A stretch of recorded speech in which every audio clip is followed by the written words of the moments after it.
Welcome to Fingerblade Media Reviews. I'm your host, Captain J, and this is about the hardcover coffee table book, Titanic and Her Sisters, Olympic and Britannic. I bet you didn't know that the Titanic was not a unique ship. Well, this 1998 book is by Tom McCluskey, Michael Sharp, and Leo Marriott. And unlike most Titanic books you'll see out there, this one has extensive chapters. As you can see, many pages of photographs on all three ships.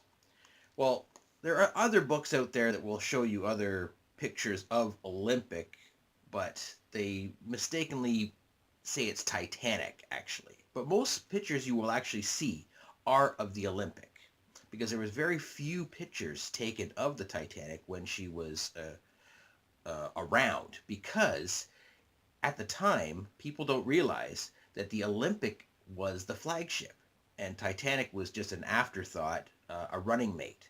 But it wasn't until the tragedy that she became more famous. So this book goes in depth, many different chapters.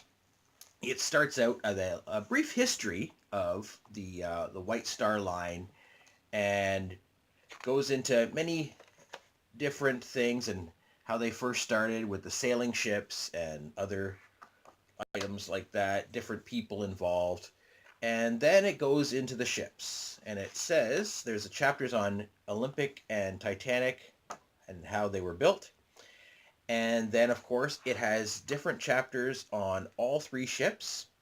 It goes into the Olympic, has the Titanic where the story is. Of course, you're going to see a lot of the same things you would see in other books regarding the Titanic, but the other two ships have their very own interesting stories to tell. Particularly the third ship, Britannic, which, although it was built after the Titanic tragedy and had many more safety features on it, it actually sank too in half the time. So, of the three ships, only the Olympic had an illustrious career. So, this book here has many different chapters, and it, of course, shows what many people see, the finding of the Titanic, and it goes into, of course, the various films up until the James Cameron one, which it goes into the films, which isn't, in my opinion, the very interesting part of it, because the films are dramatizations. The biggest stories are the reality of the ships and their own stories, because unfortunately the years have kind of erased the whole history of White Star Line other than the Titanic.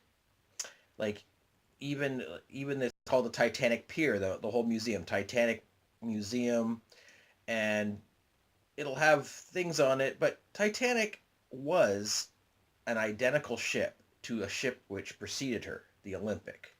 In fact, the Britannic, before the Titanic had sank, was going to be called Gigantic. And it even shows proof inside this book. But in the wake of the Titanic tragedy, the Britannic, they changed the name for obvious reasons. It's definitely a great read. I'm not sure if you can find it too many places now because of the fact that it's now 20 years old, but you could probably find it on places like eBay, maybe used copies on Amazon, but I would definitely recommend this book, because it just goes into so many chapters here, which stories that you would never have heard before, because again, White Star Line had many ships, and it never really recovered after the tragedies of losing two of the three sisters. And World War One, the Olympic was a World War One veteran, and during that, she ferried many troops through the war. She had a unique dazzle painting to kind of ward off the enemy, so that was kind of interesting to see those.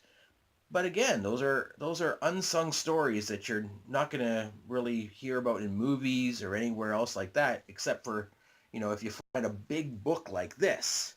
I almost wish it was just about like Olympic and Britannic, because I've got many books behind me here. In fact, there's a couple books on Titanic.